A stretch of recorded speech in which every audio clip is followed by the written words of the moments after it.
So, anong wish mo sa birthday mo? Since si Cara David, may wish matupad yung wish ni Cara David. na? Ayoko pa ako. Sabihin mo kapitbahay. Sabihin mo. Alam na nila yun. Ano nga yung wish ni Cara David? Kasi di naman nila alam yun eh.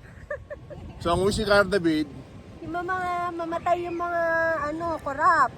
so, yun din ang wish mo? Oo, na matupad yun. Oh, tapos? Okay na yun. Pasaway ka. Ano ba nga? So, sino sila? Ako, babanggitin ko na. Sige, gusto magbanggit ako ng pangalan ng mga congressman. Tsaka yung mga kontraktor. Hindi ba? Kasi maganda banggitin natin eh. Kasi kailangan na bilyon na kinuha na sila sa tax dati. Tayo mga OFW, wala naman sabi. Eh, siyempre, nagpapadala ka rin sa Pilipinas. I invoke my rights. Oh. Invoke my rights. Yeah. Halika na! So, saan mo sa mga buset? Ako ng aso, kakagating ka.